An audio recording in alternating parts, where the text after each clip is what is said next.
Muy buenos días a todas y todos.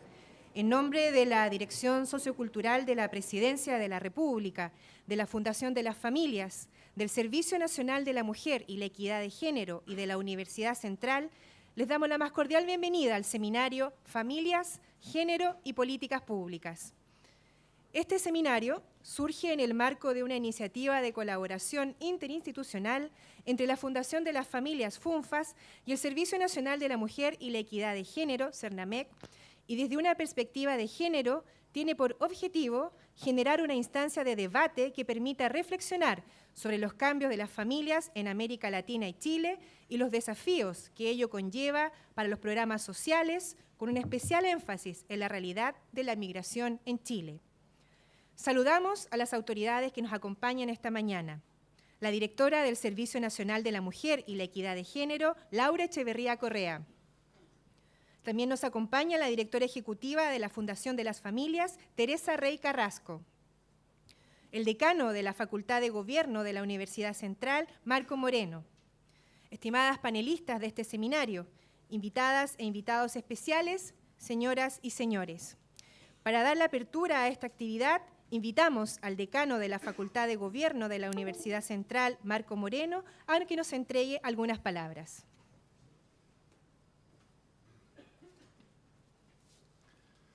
Bueno, muy buenos días a todas y todos. Estamos muy contentos como Facultad de Gobierno y Universidad Central en ser un espacio para poder acoger a esta instancia que busca reflexionar sobre un proceso que creemos clave y fundamental como es la construcción de políticas públicas. En este caso, desde lo que es también la dimensión más subjetiva, de lo que tiene que ver también con la dimensión simbólica de este proceso, ¿no? Este proceso no es solamente un proceso puramente técnico, sino que tiene este componente necesario de subjetividad. Y la subjetividad aquí tiene que ver, ¿no es cierto?, con cómo las familias, cómo el género, ¿no?, son de alguna manera elementos clave al momento de diseñar políticas públicas que tienen que ver con estos sectores claves, ¿no es cierto?, con estos públicos objetivos. Por lo tanto, nosotros creemos que como universidad, desde esa perspectiva y desde nuestra facultad más concretamente, hacemos una contribución significativa a este proceso. Por eso que desde un principio hemos estado apoyando estas iniciativas, hemos estado abriendo el espacio de la academia para que se pueda discutir, para que se pueda reflexionar, como decía, desde la subjetividad también, sobre estos temas que nos parecen clave y fundamental para el desarrollo del país. Sin duda es una iniciativa muy significativa el poder contar con este seminario hoy día en la universidad, con el nivel de las panelistas que nos acompañan y con las autoridades de los servicios públicos que están impulsando esta acción que, como no siempre ocurre, se hace en una lógica de abajo hacia arriba, ¿no?, que es lo que debiera caracterizar siempre al proceso de construcción de las políticas públicas, pero no necesariamente ocurre así. Por lo tanto, creemos que hoy día se está haciendo un muy buen ejercicio. Aquí hay gente de muchos sectores, por cierto, estudiantes de nuestra Escuela de Administración Pública y Ciencia Política que de alguna manera también van a poder entender de mejor manera un proceso que no siempre es sencillo, sino que es complejo, porque abordar este tipo de problemas, ¿no?, abordar este tipo de dificultad, y ya lo hemos visto, ¿no es cierto?, con una serie de proyectos que se están discutiendo sobre estos temas relevantes que caen en lo que se llama el mundo de lo valórico. Sin duda es un proceso que no está exento de dificultades. Y creemos que esta es la realidad y por eso que nos parece muy positivo poder acoger esta reflexión que se va a hacer el día de hoy. Así que no me resta más que desearles mucho éxito en esta actividad, que sepan que pueden contar con nuestra institución para este y otras acciones, porque estamos comprometidos como institución de educación superior con el desarrollo del país y fundamentalmente con el desarrollo de los actores que están involucrados en este proceso. Muchas gracias. Agradecemos las palabras del decano de la Facultad de Gobierno de la Universidad Central, Marco Moreno. A continuación, vamos a invitar a hacer uso de la palabra a Teresa Rey Carrasco, directora ejecutiva de la Fundación de las Familias.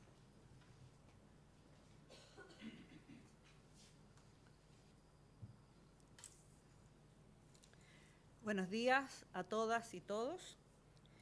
Los que me conocen deben haber extrañado que yo venga con un papelito, pero he aprendido a lo largo de los años que es mejor anotar para que no se me olviden cosas y también para... mi ansiedad es tan grande de contar tantas cosas que a veces me salgo del libreto. Pero como el nombre lo dice de este seminario, Familia, Género y Políticas Públicas, esto, como ya dijo el decano, nació de una inquietud común, pero originalmente esto fue cuando conformamos este año la mesa con el CERNAMEG, el Servicio Nacional de la Mujer y Equidad de Género, y nos dijimos, estamos siempre haciendo cosas, y de ahí surgió la necesidad de buscar momentos de reflexión, como quien dice, decir a ver, paremos un poquito, busquemos un espacio donde podamos pensar lo que estamos haciendo, porque nosotros estamos generalmente desde el hacer, pero pensemos si lo que estamos haciendo es oportuno hoy, si las políticas públicas que se están aplicando tienen relación con lo que vemos en terreno, si los programas que estamos implementando dan respuesta a las necesidades de ayer o también están dando a las de hoy. Sentémonos un poco a pensar y a reflexionar también sobre las necesidades emergentes de nuestro propio país. Aquí ustedes ven el cartel de la Fundación de las Familias y tiene hartas formas de letras y tiene también unos espacios en blanco. Esto no está hecho al azar, es porque queremos significar que habemos de todo tipo. Caben en esta fundación y en los programas de gobierno todo tipo de familias. Nuestra fundación originalmente partió llamándose Fundación de la Familia y en noviembre del 2014, con nuestra presidenta, se cambió a Fundación de las Familias. Una letra simboliza que en nuestro país caben todo tipo de familias.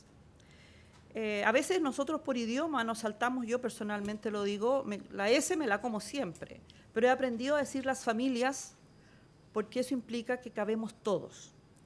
Y volviendo al origen de este seminario, pensamos, esta necesidad de reflexión es importante, pero en esta necesidad de reflexión no solamente tienen que estar la academia por un lado, los que estamos trabajando en el tema por otro, sin conexiones. Y así como en esa mesa de trabajo con CERNAMEG, dijimos, paremos un ratito y veamos el espacio de pensar. Justo después aparece en esto mismo, que también está presente acá, el director de la Escuela de Administración Pública de esta universidad. Y hablamos del mismo tema. Entonces dijimos, bueno, cuando las cosas tienen que ser, tienen que ser. Así que aquí estamos todos los involucrados como juntos, armemos esto. Y les voy a decir que no era fácil armar esto, buscar el momento, la oportunidad, que estuviera disponible un auditorio, desde la cosa práctica hasta cómo hacemos para que venga la mayor cantidad de gente. ¿Cómo hacemos que el título sea inclusivo? Sabemos que el tema de la migración está muy en boga últimamente, pero ustedes ven que en nuestro programa no aparece la palabra migración, porque ese es uno más de todos los temas que nos encantaría tratar, que nos encantaría pensar entre todos. Por eso aquí hay, en este momento, desde estudiantes, como decía el decano, pero también está gente de nuestros centros familiares, está gente del CERNAMEG, está gente de otras universidades, está gente que vio esto y le pareció interesante. Y para nosotros, haber tenido que cerrar hace más de una semana las inscripciones, quiere decir que la necesidad está latente en todos los sectores del país. Así que yo quiero fundamentalmente agradecer que estén acá, agradecer a todos los otros que querían venir y no podían por un tema práctico de espacio, pero también agradecerles que tengan el interés de trabajar y de mirar y reflexionar en común, cada uno desde la perspectiva a la que pertenece y que conoce. Cada uno de lo que ve, pensar, ¿cómo contribuyo yo para poder hacer más reales las políticas públicas y también oportunas? No me cabe duda que todo lo que se está haciendo, hay otros que antes trabajaron en lo mismo. Pero también no me cabe duda que nuestra actual postura en la sociedad y cómo evoluciona y rápidamente los cambios se van generando, requiere también procesos de pensamiento también más seguidos y también que nos permitan retroalimentar lo que se está haciendo para ir mejorando. Y también los espacios de reflexión son absolutamente necesarios, sobre todo para crear. Y yo de verdad espero que de las conversaciones que se tengan acá puedan nacer muchas nuevas ideas en el corazón de los estudiantes, en el corazón de quienes están trabajando ya, en el corazón de los que están pensando, etcétera. Que empiecen de estas conversaciones, empiecen a nacer temas y formas de solución a nuestras propias necesidades. El reflexionar es absolutamente necesario en el ser humano y el reflexionar es lo que nos permite mirar con esperanza al futuro, porque actuamos con metas y también reconociendo errores, pero sobre todo recogiendo las buenas experiencias. Como algo ya decía, como fundación, nuestro objetivo en este seminario no es sacar conclusiones, tampoco es crear nuevos programas, ni direccionar futuras políticas públicas.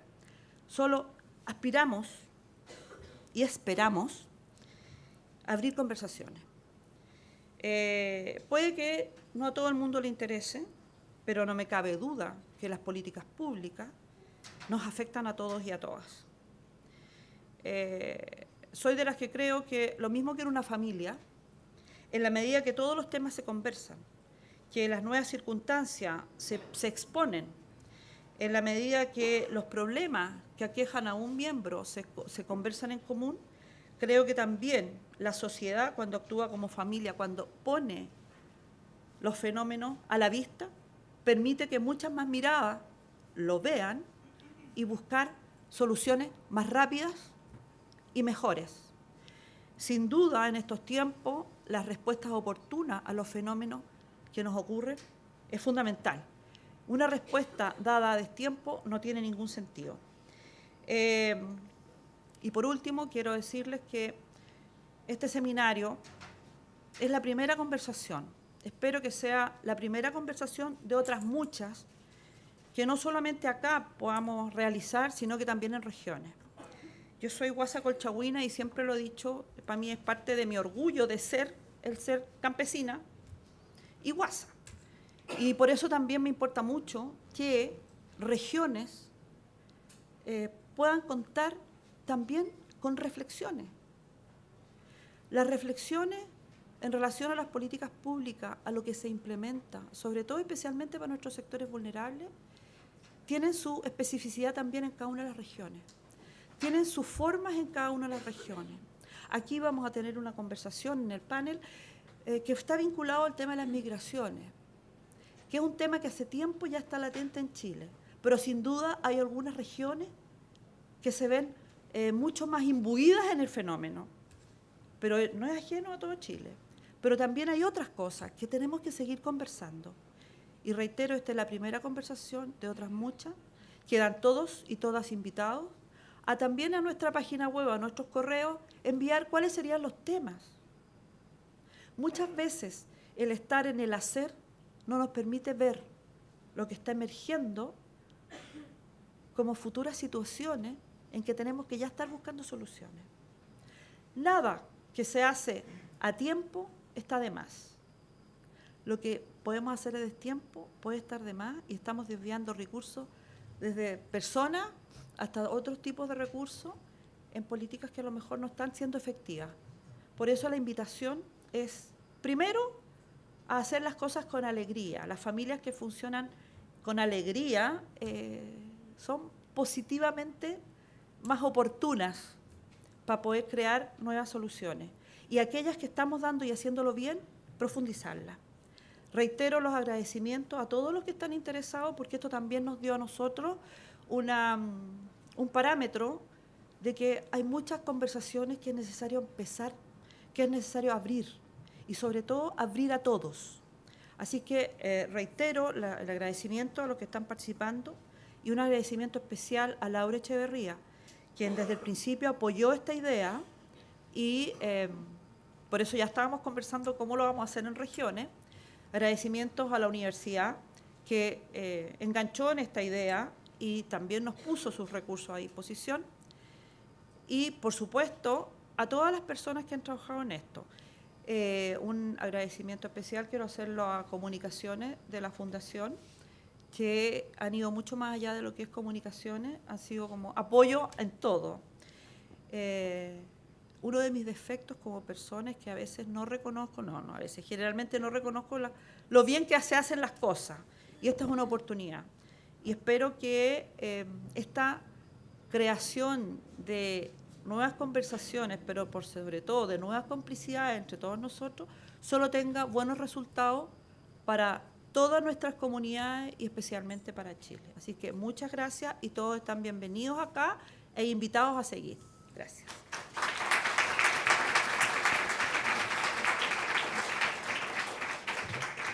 Agradecemos las palabras de la directora ejecutiva de la Fundación de las Familias, Teresa Rey Carrasco.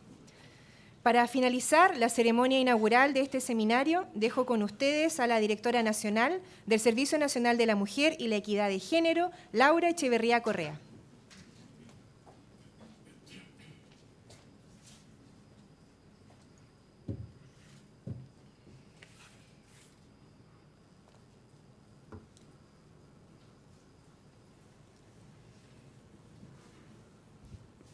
Bueno, buenos días a todos y a todas. Saludos a todas las autoridades presentes, ¿no? Representante de la universidad, el representante de la Fundación de las Familias, ¿no es cierto?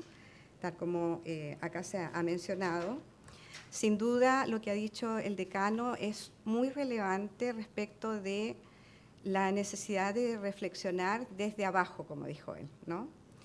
A nuestro país le hace falta reflexionar y debatir, aprender a debatir respecto de estos temas que llaman valóricos, ¿no? Pero que en realidad son culturales.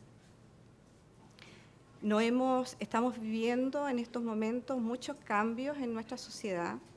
Se acaba de aprobar la ley, ¿no es cierto? Una ley muy importante que cabe, digamos, dentro de lo que se llama lo valórico, pero que es cultural, respecto de las tres causales, ¿no es cierto?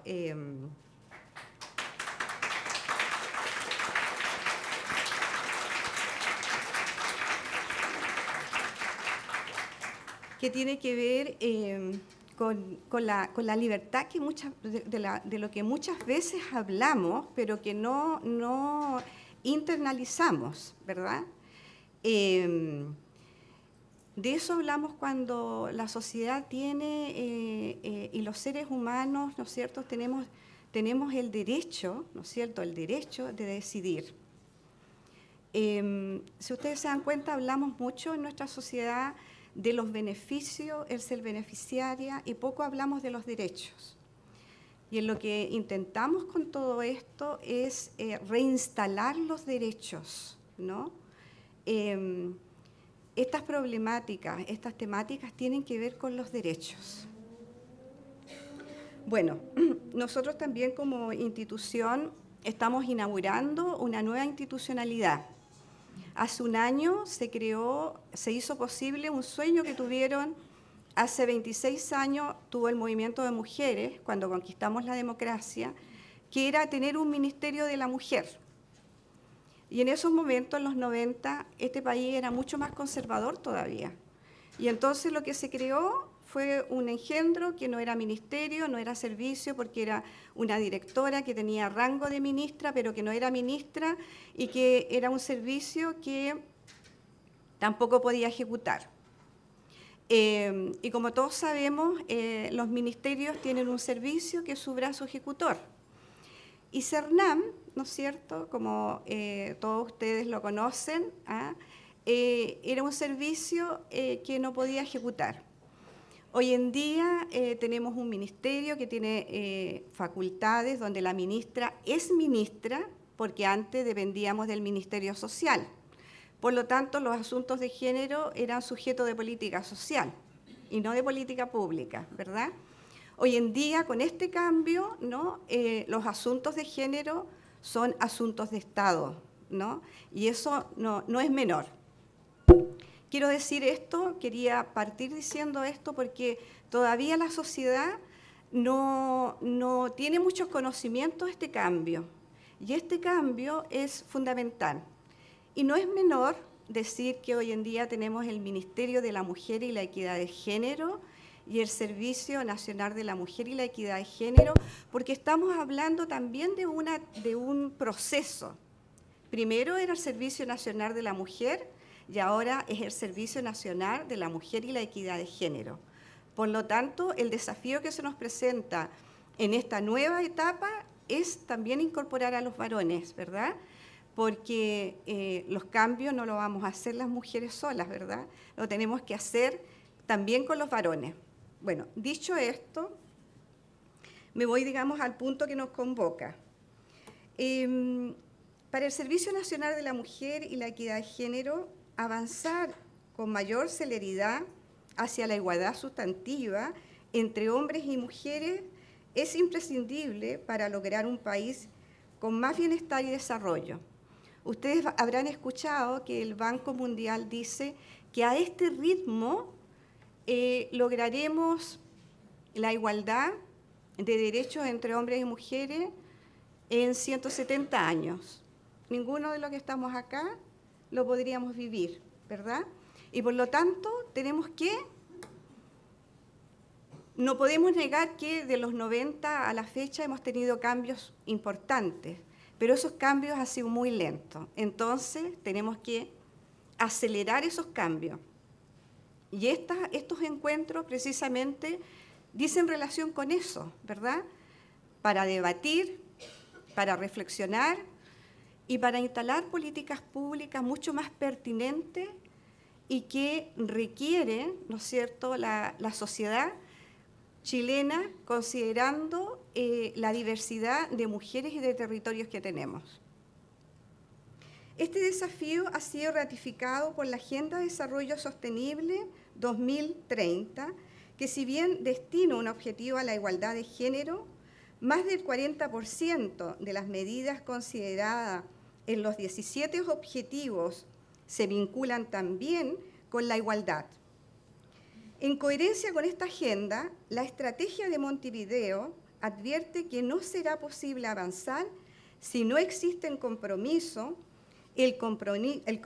tenaz de los diversos actores públicos y privados y de la sociedad en su conjunto que permita generar nuevos pactos para un desarrollo humano y una convivencia social más democrática. ¿No es cierto? Con estos cambios culturales lo que estamos haciendo es que estamos profundizando la democracia, y eso no es menor. En este contexto es que este seminario, organizado en conjunto con la Fundación de las Familias y la Dirección Cultural de la Presidencia de la República, además, digamos, de la universidad que nos acoge en estos momentos, adquiere un sentido y una centralidad para nuestra misión institucional. Las familias, quienes nos desempeñamos en programas sociales, cumplimos un papel en torno a la igualdad de género, ya sea en la reproducción de las desigualdades o en su transformación. Al respecto, los avances de la teoría social han mostrado que no existe intervención social neutra. Las políticas públicas no son neutras, como muchas veces nos quieren hacer creer.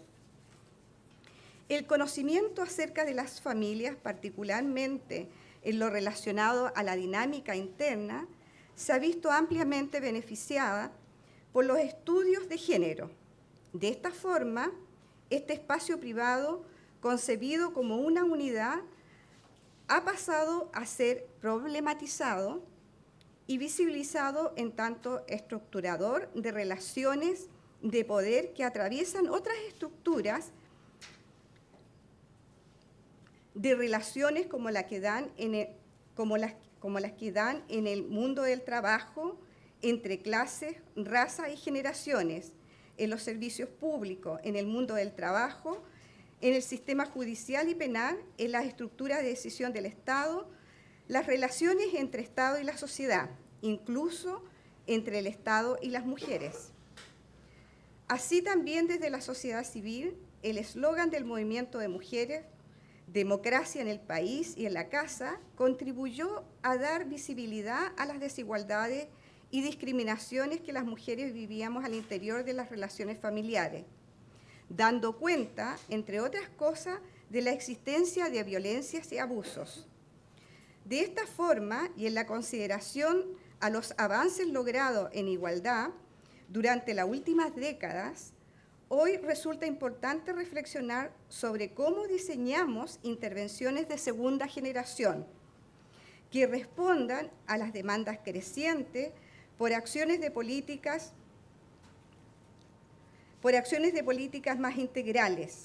No es suficiente avanzar brecha a brecha, es preciso adoptar un enfoque multidimensional que permita, entre otros objetivos, garantizar sistemas de protección social a lo largo del ciclo de la vida de las personas, elevar los estándares laborales, mejorar la calidad de los servicios sociales, expandir el acceso a sistemas de cuidado de niñas y niños y de adultos y adultas mayores, garantizar la paridad de género en el mundo del trabajo remunerado y no remunerado, en la representación política, reconocer los derechos culturales, proteger el medio ambiente, y ello es tarea de todos y de todas.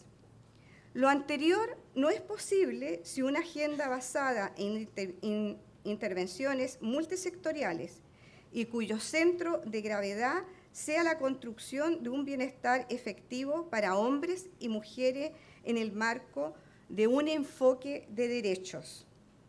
Esta agenda, más bien dicho, requiere de políticas y programas que permitan proteger los logros alcanzados. Los países en América Latina enfrentan el doble reto de construir economías inclusivas de cara a los procesos migratorios y consolidar logros que fortalezcan los derechos a largo plazo de la población en su conjunto. De este modo, es preciso interrogarnos sobre cómo comprometemos el desarrollo de sistemas de protección social integral, la expansión de sistemas de cuidado con corresponsabilidad, el desarrollo de una mayor calidad laboral y un mejor acceso a los activos físicos y financieros para las mujeres. Se requiere de innovación en el abordaje de los asuntos públicos sobre la base de una mayor articulación sectorial y territorial con enfoque de género a lo largo del ciclo de la vida de las personas. En este seminario, que cuenta con la participación de importantes panelistas que expondrán en el tema de la familia, el género y las políticas públicas de una diversa perspectiva y experiencia. A través de esto queremos generar una conversación y un debate reflexivo y crítico que nos permitan analizar los cambios de la familia en América Latina y en Chile especialmente, y los desafíos que ello conlleva para los programas sociales, para la política que se impulsa, con especial énfasis en la realidad de la migración de nuestro país. La presidenta Bachelet lo señala en su discurso al firmar el proyecto de ley de migraciones el lunes recién pasado. Como país, tenemos que prepararnos mejor, contar con información fiable para hacer una buena política pública y tener reglas claras para que todos y todas, crear las condiciones para que juntos, con hacer respetar nuestra soberanía, podamos enriquecernos con la presencia, trabajo, cultura de quienes vienen de otras latitudes. Nacer en un hogar o en otro, o nacer o no, o depender, digamos, no necesariamente eso depende de nosotras mismas, ¿no es cierto? No elegimos el país donde nacer. Lo que sí depende de nosotros y nosotras es que hagamos un buen trabajo para actualizar nuestra legislación y adaptar las nuevas y desafiantes realidades de la migración, considerando su impacto en la convivencia y en las políticas públicas.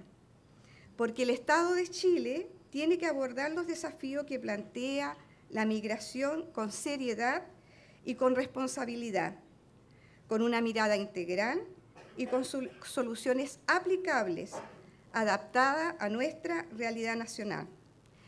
A eso es que este seminario nos invita a todos y a todas, ¿verdad?, a esta reflexión precisamente, por lo que decía el decano, cómo desde aquí también en esta reflexión insumamos lo que el día de mañana puede ser una política pública respecto de las familias. Muchas gracias.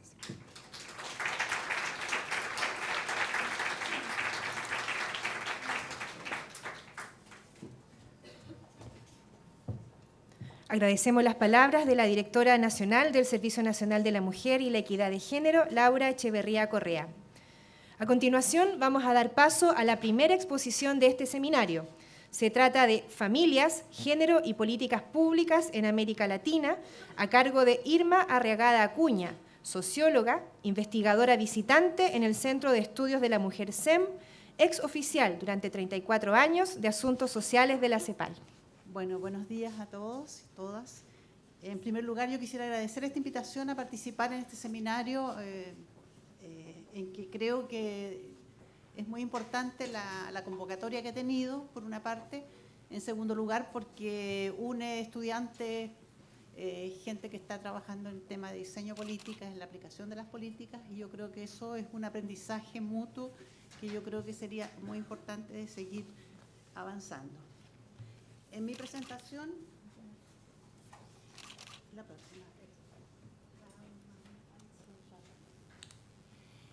El esquema de la presentación incluye 4 puntos. Principalmente quiero señalar algunos cambios que ha habido en las familias latinoamericanas y chilenas. Mucha información estadística que quiero mostrar para confirmar un poco lo que se señalaba sobre la heterogeneidad de la familia. En segundo lugar, cómo se han ido transformando las políticas hacia la familia en general en la región y en América Latina. Cuáles son los enfoques actuales, cuáles son los desafíos pendientes. En los desafíos me voy a detener en 2 tipos de desafíos que no son los únicos, pero que sí creo que son centrales, que son el tema de cuidados y el tema de violencia. ¿Cuáles son entonces? La que sigue. Los cambios de las familias latinoamericanas y chilenas. Primero, yo aquí siempre parto diciendo esta parte que es la permanencia y la historicidad de la familia. ¿En qué sentido? ¿A qué me refiero con permanencia e historicidad?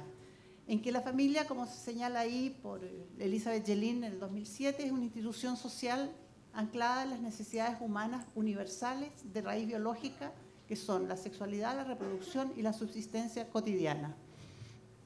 Ahora bien, esas necesidades son universales y permanentes. Y en ese sentido, quedé sin voz. ¿Me escuchan ahora? Sí, perfecto. Entonces, en ese sentido, en la medida que son universales, son necesidades permanentes. Pero la forma en que nosotros satisfacemos esas necesidades es siempre cambiante. Y en ese sentido surgen nuevas necesidades, hay cambios, etc. Entonces, al mismo tiempo, todavía no, al mismo tiempo que es permanente, es histórica porque va modificándose en el tiempo, es un espacio donde hay solidaridad, pero también hay conflicto entre los géneros y entre las generaciones. Y como decía el PNUD, es la base donde se genera la seguridad humana de las personas, los aspectos más básicos de seguridad. Y está a cargo de las nuevas generaciones y también de las nuevas dependientes, y cómo actúa como un elemento de solidaridad que facilita la transición generacional. Eso diría yo que son como aspectos centrales de las funciones y de las formas de la familia. Ahora sí.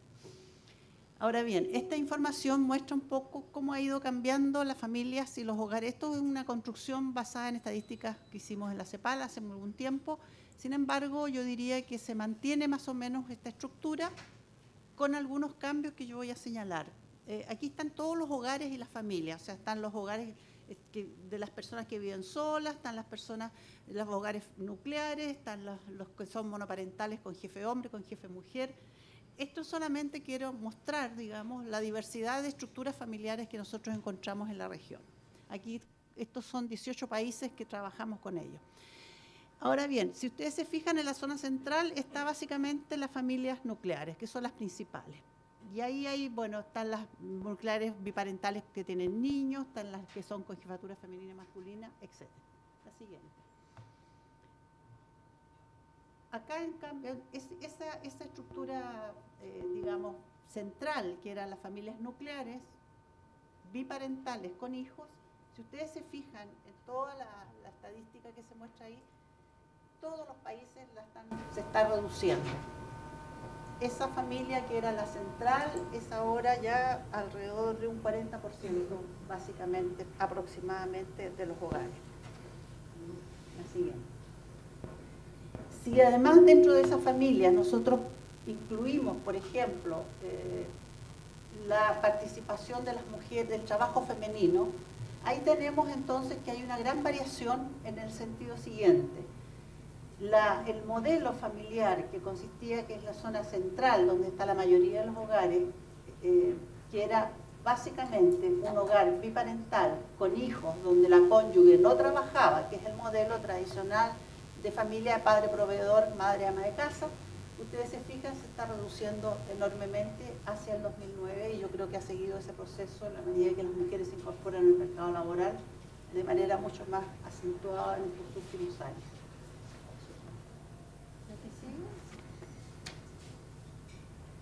Entonces, ¿por qué ha ido cambiando esa estructura? ¿Por qué se ha ido reduciendo ese tipo de familias? Porque han aumentado mucho los hogares de jefatura femenina en todos los países de América Latina. Yo no hago ese ruido, ¿eh? ¿Sabes que a lo mejor le falta una afinación? ¿Hay uno prendido?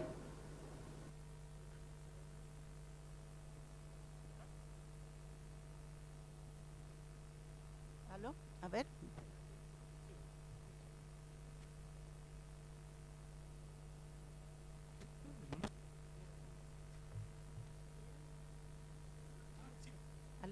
¿Aló? ¿Se escucha? No. ¿Ahora? ¿El remedio fue peor que la enfermedad? ¿Ahí sí? ¿Ahora sí? ¿Que sacó pronto? Sí, ahí se perdió. Gracias. Ya. Bueno, como les señalaba entonces, este proceso de cambio ha continuado y sigue en todos los países de América Latina.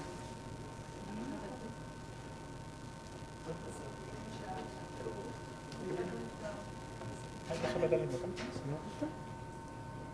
Ahí sí. ¿Aló? ¿Ahora? Hola.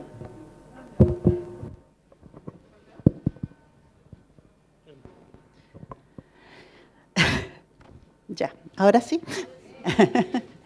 Bueno, como les señalaba entonces, este proceso de cambio se debió en parte, digamos, al incremento de los hogares de jefatura femenina en todos los países de América Latina, sin excepción. La siguiente.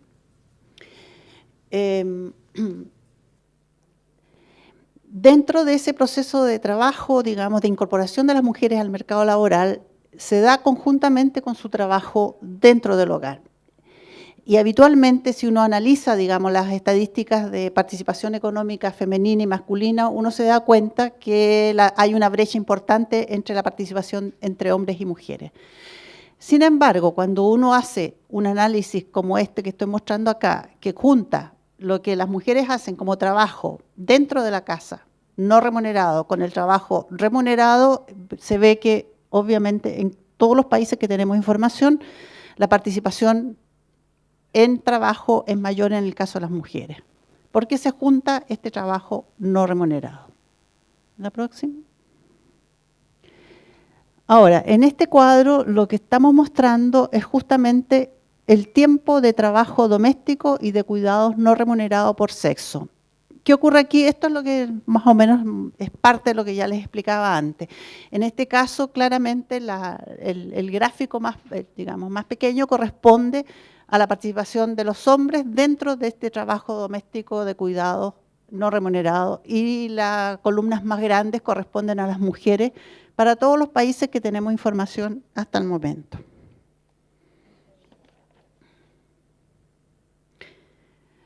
La que sigue. Aquí, bueno, y el último punto que yo quería mostrar también para América Latina es la magnitud de violencia hacia la mujer, donde hay estadísticas que son en distintos países con distintas formas de medición en distintos años, pero sin embargo muestran sistemáticamente que la violencia principal se ejerce sobre las mujeres, en contra de las mujeres. Para sintetizar entonces, uno de los que yo he querido mostrar como grandes cambios, como grandes cambios aquí en las familias son estos tres temas, digamos, que son familias que se han diversificado, hay familias que están cambiando y hay familias que son desiguales. ¿Por qué cambian? ¿Por qué son diversas? Porque hay mucha heterogeneidad de situaciones, como les mostré, hay formas y estilos de vida de las familias que son distintos, hay cambios en el concepto de familia, como ya se señaló acá, el tema de derechos adquiere importancia tanto para las mujeres como para los niños. Los cambios se dan por la estructura familiar y por las etapas del ciclo de vida en que se encuentra la familia. Se produce lo que ya mostramos, que es la nuclearización, pero también la monoparentalidad. O sea, hay familias más pequeñas y en general los cambios, tanto demográficos, económicos y sociales, y en especial las transformaciones de género, han modificado tanto las estructuras como las funciones familiares. Y por último, las familias continúan siendo desiguales entre familias por características de clase, pertenencia étnico-racial, y también al interior de ellas, por lo que ya les señalaba, por el uso del tiempo dedicado al trabajo doméstico, los recursos, y porque se plantean también nuevos problemas, como ya se señaló en la inauguración, que tienen que ver con las migraciones y la persistencia de las situaciones conflictivas de violencia que ya señalé para las familias latinoamericanas. Ahora bien, si pasamos, bueno, vamos a señalar algunos aspectos de las familias y mujeres que migran. La migración, aquí también acudo a Yelin, que me gusta esta definición, como estrategia económica familiar, conlleva la fragmentación de las familias de manera más o menos permanente, lo que plantea crear nuevas formas de relaciones familiares. En general, hay un aumento de las mujeres que migran por razones económicas y de manera independiente. Se ha ido produciendo una combinación de fuga de cerebros con fuga de cuidados. Se le llama en inglés brain drain to care drain. Pero en general lo que ocurre es que simultáneamente están migrando más mujeres por razones laborales de manera independiente y autónoma, y básicamente, por una parte, migran mujeres altas.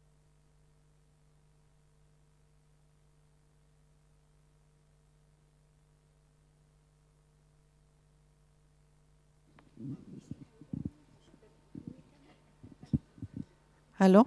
Ahí sí. Voy en el tercer micrófono. Bueno.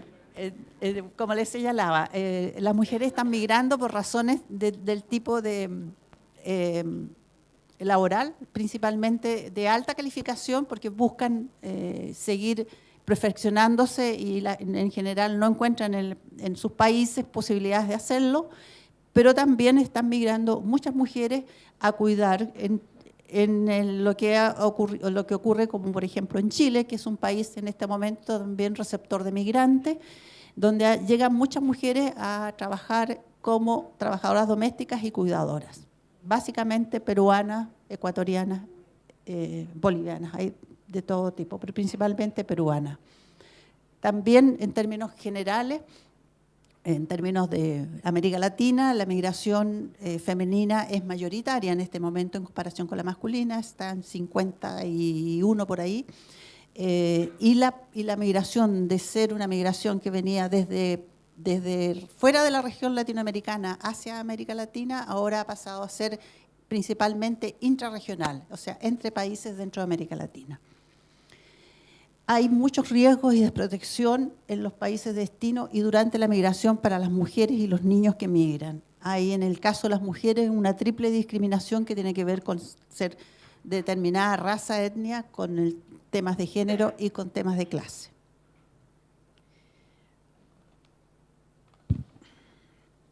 Ahora bien, pasando a la situación en Chile, ¿qué ha ocurrido con la situación de las familias? Al igual que en América Latina, ustedes ven el aumento enorme de jefatura femenina de hogar que se ha producido. También, la siguiente, se ha producido un... perdón, antes de eso. Hay la jefatura... No, perdón, ahí sí. La jefatura femenina del hogar se produce con mayor importancia en el caso de los hogares más pobres. Esto está clarísimo, que llegan casi en los quintiles más pobres al 50, casi 49% de lo total de los hogares son de jefatura femenina, que en parte también explica un poco esa pobreza, en la medida que hay solo un integrante que aporta económicamente al hogar y no hay dos personas aportantes. La otra, la siguiente. Aquí este gráfico muestra como la evolución que ha tenido matrimonios y divorcios del 2005 al 2014.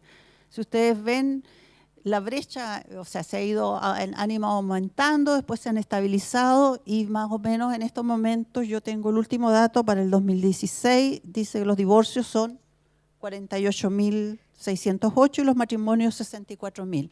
O sea, hay como una 20.000 más o menos, de una brecha de 20.000 pero que está cambiando. Probablemente vamos a tener que evaluar cuál va a ser la situación actual con la unión civil, qué sé yo, que yo creo que va a aumentar la proporción de uniones y matrimonios. Ahora bien, en el caso de Chile, la participación sigue siendo desigual por sexo, tal como para toda América Latina, y si bien la brecha se ha ido reduciendo, Chile tenía hasta hace poco tiempo una de las tasas más bajas de participación económica en el mercado laboral, en comparación con el resto de América Latina. Eso se ha ido reduciendo en la medida que la tasa ha ido aumentando. Y sin embargo, ustedes ven también que tiempo y participación en el trabajo doméstico no remunerado por sexo, estos son datos de la última encuesta de uso de tiempo, ustedes se dan cuenta que los hombres y las mujeres participan de una manera muy diferencial, tanto en tiempo como en participación en el trabajo doméstico no remunerado. ¿La que sigue?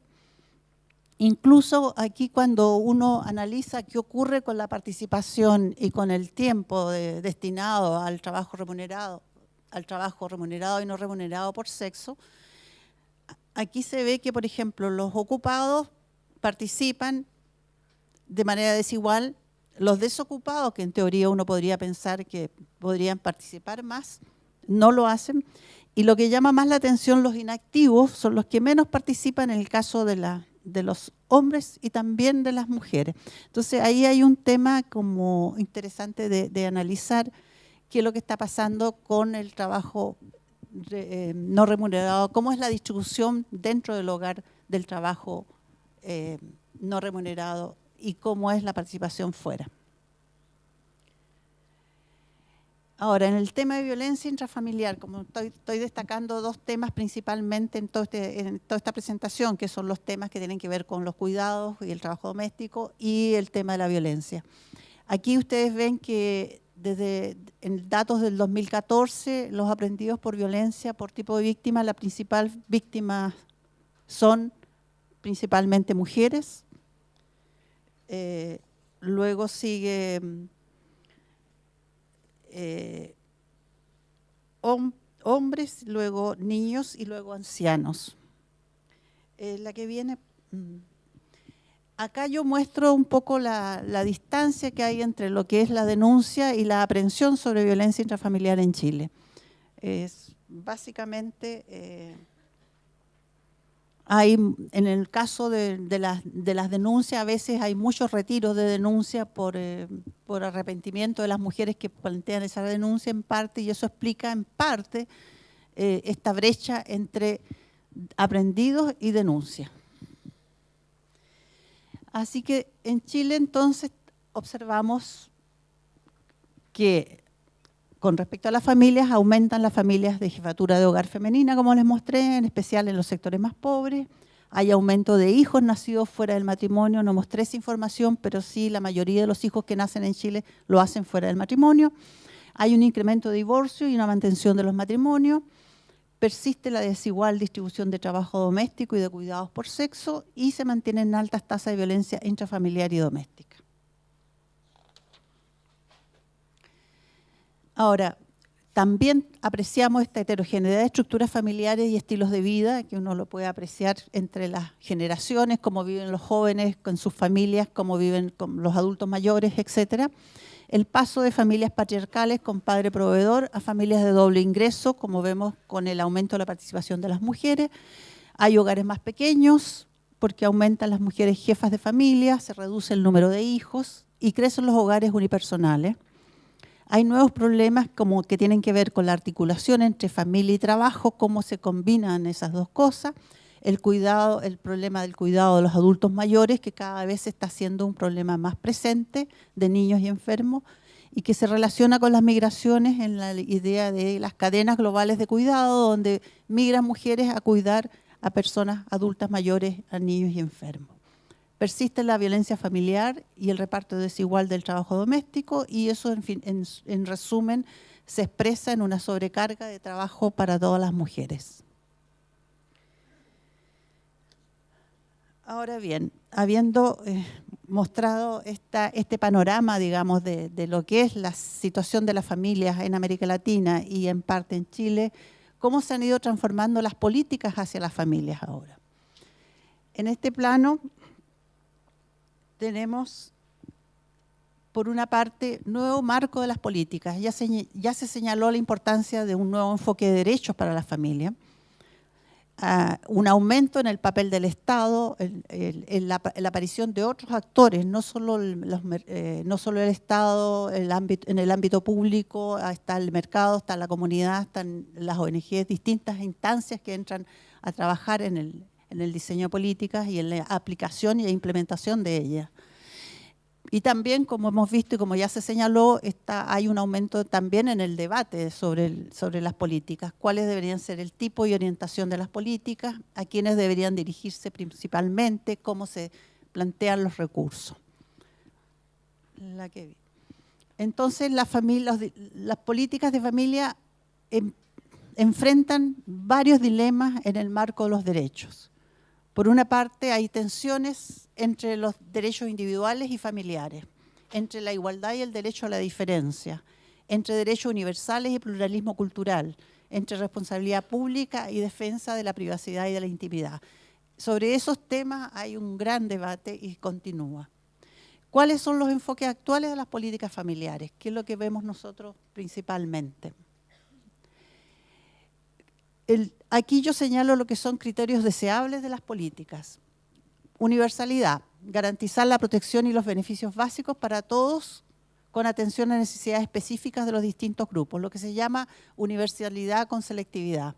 Solidaridad, participación diferenciada en el financiamiento de las políticas sociales y las políticas públicas en general. Necesidad entonces de un nuevo pacto fiscal. Eficiencia, buen manejo de los recursos públicos con estándares de calidad. Integralidad, que se orienten a los múltiples aspectos y dimensiones en consistencia con el nivel de desarrollo y las posibilidades de cada país y las posibilidades fiscales de cada país, en relaciones virtuosas de las protecciones sociales. Ahora bien, ¿cuáles han sido las políticas que se han implementado y los programas hacia las familias? Principalmente, yo diría, distingo tres tipos o tres categorías, digamos. En el ámbito de derechos, lo que hemos estado viendo últimamente en Chile, legislación en contra de violencia intrafamiliar y doméstica, sobre derechos sexuales y reproductivos, sobre derechos de familia, sobre matrimonio, divorcio, adopción y otros temas. En el ámbito laboral, algunas políticas de conciliación familia-trabajo y sobre derechos de migrantes. En el ámbito compensatorio están los programas de transferencias condicionadas de ingreso que se orientaron principalmente a las familias en toda América Latina. Ahora bien, la que sigue. Hay muchos desafíos pendientes en cada una de estas áreas. En términos de matrimonios y uniones, hay que revisar la definición de familia y sus derechos, adopción, entre otros, ADN, la prueba de paternidad y obligaciones asociadas, por ejemplo. Hay que normar sobre violencia dentro del matrimonio, violación dentro del matrimonio. Hay que mejorar la legislación sobre violencia doméstica e intrafamiliar. Hay que examinar y buscar defender los derechos de los niños en caso de violencia intrafamiliar. En el tema de equidad de género, el reconocimiento del valor económico del trabajo doméstico, hay que eliminar, como ya he dicho, cosa que ha sido muy difícil y yo sé que es una tarea de largo plazo, la violencia intrafamiliar. En torno a los derechos sexuales y reproductivos, la necesidad del derecho a educación sexual en el sistema educativo, la libre opción sexual, el control del propio cuerpo, las normas sobre autorización para esterilización femenina y masculina, asegurar medios para ejercer prácticas reproductivas de manera de evitar mortalidad materna, como en el caso de la recién adoptada legislación sobre despenalización del aborto por 3 causales, apunta a evitar la mortalidad materna y definir la opción de definir el número de hijos. De alguna forma lo que se está observando es una especie de ampliación de las opciones de las mujeres frente a sus derechos de género y de sexuales y reproductivos. Los desafíos que se ven en el área, por ejemplo, de articulación familia-trabajo. Aquí vemos como que la dificultad del cumplimiento de la legislación sobre maternidad y paternidad, la licencia de paternidad que existe, pero que no la toman, entonces ahí hay un tema cultural que hay que trabajar, la corresponsabilidad del cuidado de los hijos, que tampoco existe en igualdad de condiciones, la prohibición de despido, los permisos de lactancia, el servicio de guardería. En general, muchas de estas políticas que están aplicándose no se aplican a trabajadoras del sector informal o de autoempleo. En el caso de las empresas, desde el punto de vista de las empresas, ¿qué pueden hacer? Pueden desarrollar múltiples programas de administración del tiempo que favorezcan la articulación familia y trabajo. Por ejemplo, aumentar las opciones de jornada laboral, de jornadas diferidas, la reducción y la comprensión de jornadas. Hay reducción de jornadas laborales y planificación de los turnos que ayudan a los cuidados familiares. El tema del transporte, en el caso de las grandes ciudades, en el caso de Santiago o las grandes ciudades latinoamericanas, un tema central es que la extensión de la jornada laboral debido a la demora en el transporte, que es un tema también a incorporar. La necesidad de aumentar guarderías y centros de cuidado infantil y de mejorar la calidad y la cobertura de la educación preescolar, que es fundamental. Ahora, ¿qué observamos nosotros permanentemente? En algún tiempo atrás escribimos un libro que se llamaba Desencuentros entre familia y política. Básicamente lo que apuntábamos es este desajuste entre procesos, normativas y políticas, porque está cambiando los modelos laborales, por ejemplo. El empleo es transitorio, con alta rotación, es móvil, sin seguridad social en muchos casos. El modelo también está cambiando tradicional de familia, de padre proveedor y madre ama de casa. No es el predominante, pero persiste en la normativa y en las políticas públicas y a veces en la implementación de las políticas. Empieza a generarse cierta conciencia social sobre los costos de la reproducción social y la importancia de establecer derechos. En ese sentido, el enfoque de derechos en las políticas es muy central. También se requieren políticas orientadas a normar las situaciones de cuidado dados los cambios sociodemográficos. Chile es uno de los países que está envejeciendo, más rápidamente casi en América Latina, junto con, Uruguay y Cuba, que serían los que tienen población adulta en mayor proporción. Y se están produciendo un aumento de necesidades que no están siendo cubiertas, en este caso, por el tema de los cuidados. Por lo tanto, es necesario la transformación en la organización del tiempo y el trabajo social, tanto público como privado. Entonces tenemos una serie de desafíos pendientes. Tenemos necesidad de políticas hacia estos temas que a veces son visibles, pero en general tienden a invisibilizarse en el debate y en la opinión pública. Por ejemplo, cómo se distribuyen los recursos, el poder y la toma de decisiones al interior del hogar. cómo se articula familia y trabajo como una tarea para todo el conjunto de la sociedad, no un tema individual de cada familia, de cada mujer, cómo se las arregla con los hijos, con el trabajo doméstico, con su trabajo fuera del hogar. Esto tiene que ser una preocupación en conjunto. El efecto de las migraciones, que se va a discutir más adelante, todo el tema de la transnacionalización del cuidado, la defensa necesaria de los derechos de los migrantes que llegan a veces en condiciones de alta explotación cuando no están legalizados, la necesidad de normar y evaluar políticas y programas hacia la violencia intrafamiliar y doméstica. En este sentido, se han implementado políticas, se han desarrollado programas. Sin embargo, hay que estar permanentemente evaluando las condiciones y los programas para ir mejorando esas políticas y esos programas. Y para eso es fundamental contar con buenos diagnósticos actualizados para el diseño de políticas, conceptualizar y medir temas nuevos y normar los conflictos. ¿Cuáles son los principales desafíos? Aceptar e incorporar en las políticas programas de diversidad de familias y hogares existentes. Ya no me canso de repetir el tema, pero en general se tiende a olvidar que hay mucha diversidad de familias y hay que trabajarlas de manera distinta en los programas y las políticas.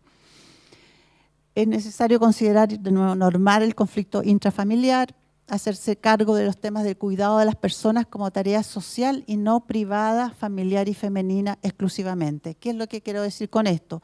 Que en este momento el tema de los cuidados de los adultos mayores, de los niños, de los enfermos, cae de manera exclusiva, casi exclusiva en las mujeres dentro de sus hogares y de manera privada.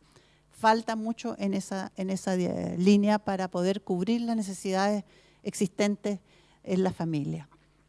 Aplicar el enfoque de derechos, norma y aplicación y goce de los derechos. No basta la norma, hay que también preocuparse que se cumpla la norma, que habitualmente eso no ocurre. La nueva relación entre familia, Estado y mercado requiere de un nuevo pacto social. Hay que definir qué cosas las va a cubrir el Estado, cómo se va a incorporar el ámbito privado en el desarrollo de programas o en la aplicación de enfoques distintos para poder cubrir las necesidades que tiene la familia. Y por último, pero no, yo creo que es muy fundamental incorporar las transformaciones culturales que ya se señalaba también en la presentación en la mañana. Hay cambios en las identidades masculinas y femeninas, hay paternidades y nuevas maternidades. En ese sentido es interesante la atribución de patria potestad a una pareja gay masculina, que yo creo que es un cambio total en temas de paternidades y maternidades. Hay que pensar el papel de las tecnologías en el ámbito reproductivo, por ejemplo, el arriendo de vientres, cómo se hace eso. O sea, hay una serie de nuevos problemas, de nuevas situaciones que demandan una reflexión sobre la familia.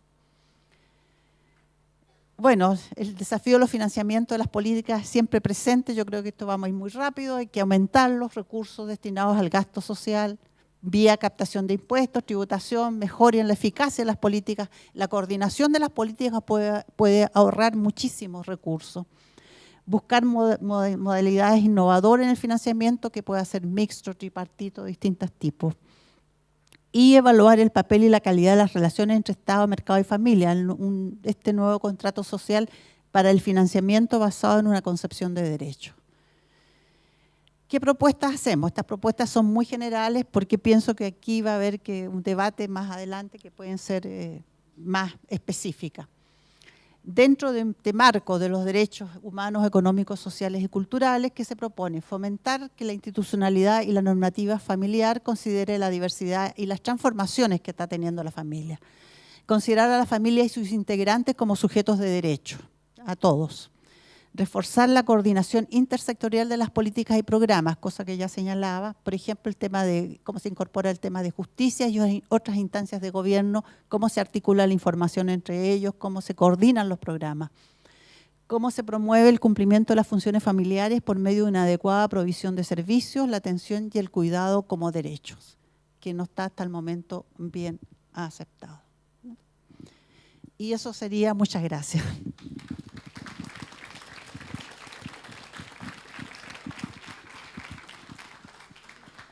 Ahora, si hay alguna pregunta o Sí. alguna cosa que les parezca, creo que hay unos momentitos, no sé, para preguntas. No sé. Vamos a ir a una pausa porque nos hemos atrasado un poquito, así que le vamos a agradecer a Irma Arriagada Acuña por su presentación respecto a familias, género y políticas públicas en América Latina.